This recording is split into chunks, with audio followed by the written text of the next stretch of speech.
estudante, diz Kant, não deve aprender pensamentos, ele deve aprender a pensar. Nós não devemos transportá-lo, mas ajudá-lo, se quisermos que seja capaz de encontrar o seu próprio caminho.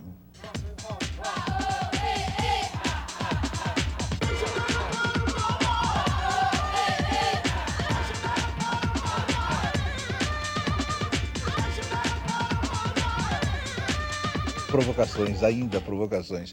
Ninguém assiste, mas as pessoas que assistem mandam e-mails dizendo que é maravilhoso, é muito inteligente. Nós sabemos que não é nada disso. É um programa de televisão que a gente traz pessoas que provocam. Nós não somos provocadores, nós somos provocados por esse país, provocados pelo que anda pelas ruas, provocados por tudo que vocês sabem.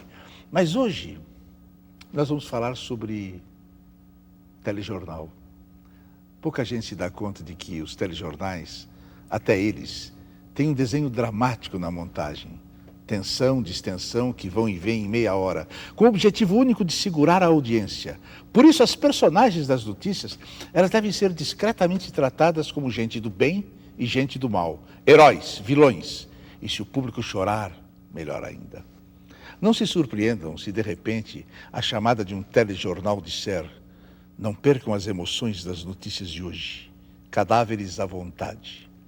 Quem está aqui hoje para conversar sobre esse assunto, telejornalismo e todas as outras coisas que quisermos, não é outra, senão uma das mais conhecidas telejornalistas desse país, com mais de 20 anos rodados nas telas da Manchete, Globo, Record, SBT. Ela é Mônica Waldvogel. Ai, que medo, Abu. Um mulherão desse vai ter medo do quê? Eu que tenho que ter medo de você. Me diga uma coisa, Mônica. Vamos começar fazendo uma pergunta simples. Os telejornais hoje têm todos a mesma cara de CNN. É medo de arriscar ou falta de criatividade? Acho que um pouco das duas coisas.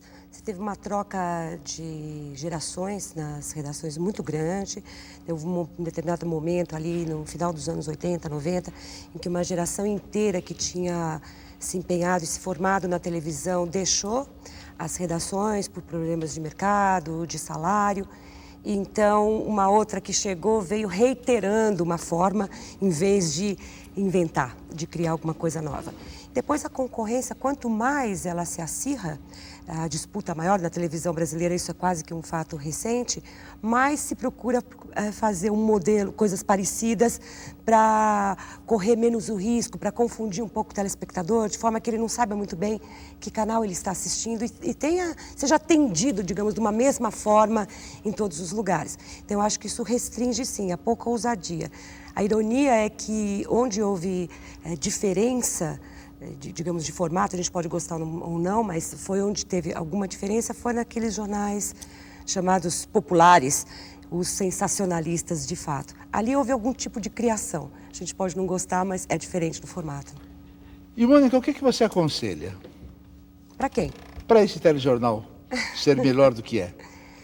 Eu acho que, hoje em dia, as empresas de comunicação e de jornalismo trabalham com equipes muito enxutas, em que há muito pouco tempo para alguém trabalhar em profundidade temas, assuntos, reportagens. Era preciso um pouco mais de senioridade, talvez, nas redações, um pouco mais de tempo para que fosse possível ir em assuntos com mais profundidade. Por exemplo, teve uma semana em fevereiro, em que a gente teve 5 mortes de índios no Mato Grosso por inanição, né?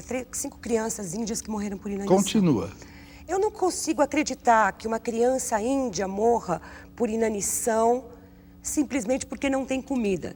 Então, você tem os programas todos de alimentação do governo, você tem os programas da FUNAI, você tem uma lavoura feita pelos índios, e você vê as entrevistas com crianças subnutridas no colo de mães gordinhas, mães índias gordinhas. Portanto, aquela imagem diz que tem alguma coisa errada, porque se há falta de comida a ponto de uma criança não poder ser alimentada, a mãe também deveria estar magra, macilenta, com cara de fome. No entanto, a matéria vai e assume que as crianças morreram por inanição, a mãe diz, falta comida, aqui não chega comida suficiente, Você já E a falta gente dá coragem. como certo. Falta coragem. Falta algum questionamento. Quer dizer, é preciso que então, o repórter que vá lá tenha coragem, alguém atrás dele tenha coragem de bancar uma dúvida. É preciso que haja uma dúvida. Por que aquela criança morreu de fome nas mãos de uma mãe que tem as bochechas cheinhas? Não é possível. Então, falta esse tempo de questionamento. Realmente é preciso idolatrar a dúvida, não é? Eu acho. Me diga uma coisa, vamos falar coisinhas mais bobinhas, que você está provocando já de uma forma que a gente pode vir a provocar Tá mais. vendo? É difícil até falar de índio no Brasil. Os temas são complicados. Tem certos temas que são quase tabu. Você também está com um pouquinho de receio de se comprometer, dizendo assim, será que os índios estão fazendo alguma maldade com as crianças? Eu não sei, nem estou afirmando. Mas eu acho que o jornalista tem que ter essa você dúvida. Vê nos jornais diariamente as coisas dos índios. Os índios, essa minoria, entendeu? Eu, por exemplo, já entrevistei diversos índios. Eu falei com um cacique maravilhoso que falava sobre minorias. E ele falava tão maravilhosamente bem, tão sabendo mais do que a gente. Então dizia assim, vocês querem ensinar a nós temos 600 anos mais que vocês. E começou a falar coisas tão bonitas sobre minorias, que eu olhei para a câmera e falei assim, mas diante desse índio eu me sinto minoria. Aí ele pegou um colar dele maravilhoso e me deu, que eu devia ter até trazido para te mostrar. Mas então as coisas, tudo, não falo de índios.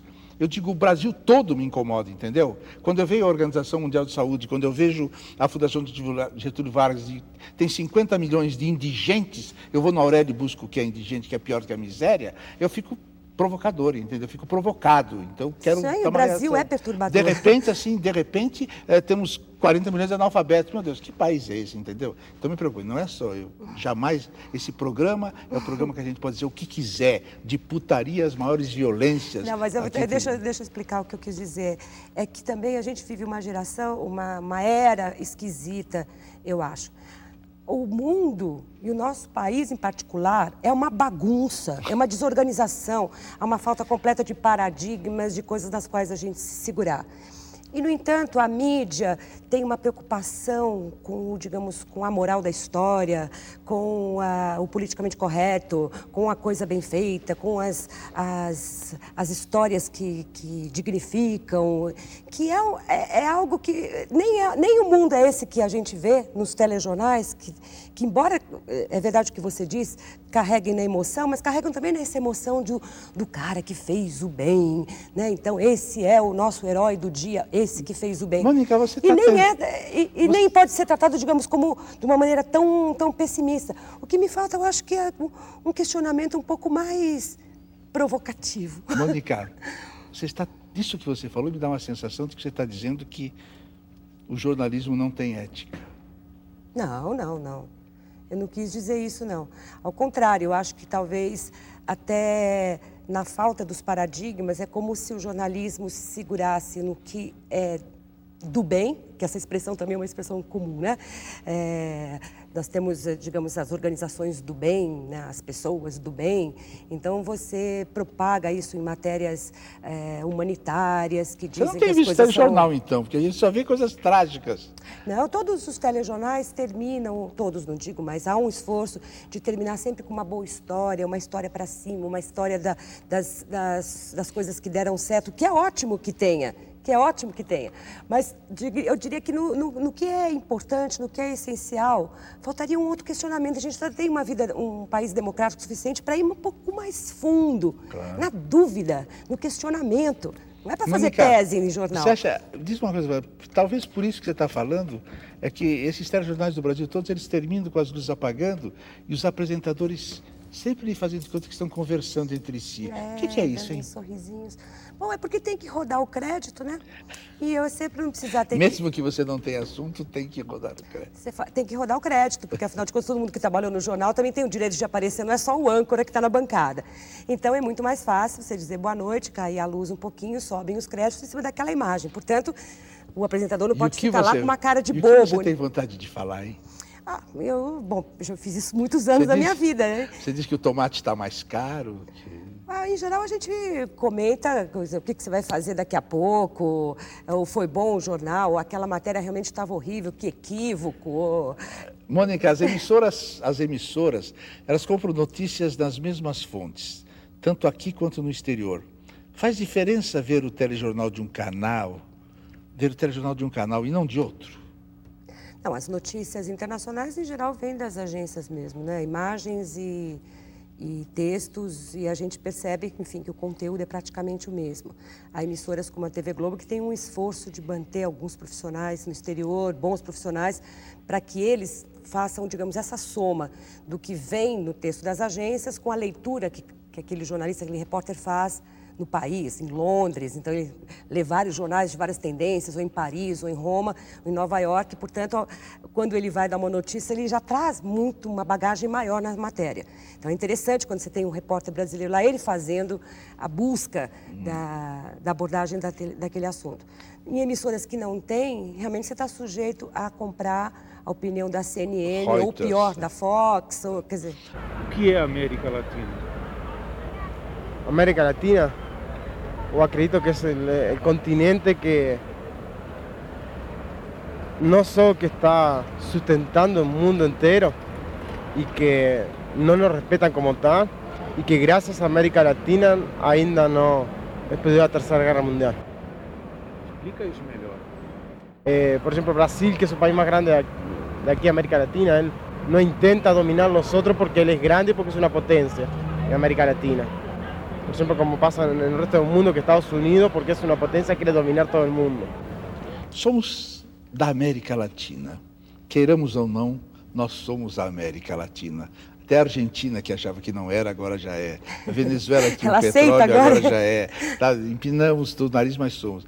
Então é o seguinte, por que o nosso jornalismo é mais fácil você saber da neve em Boston do que as coisas que acontecem no Paraguai ou na Bolívia?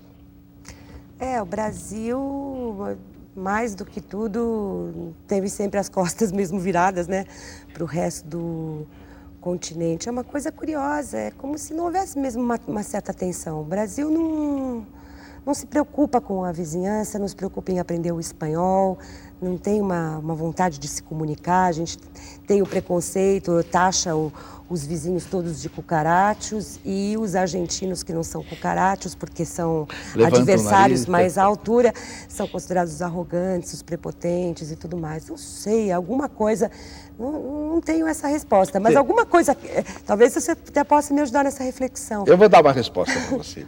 Há algo de podre no reino da Dinamarca. Somos Só muito que eu não iguais, não é? Só que eu não sabia que a Dinamarca era tão grande.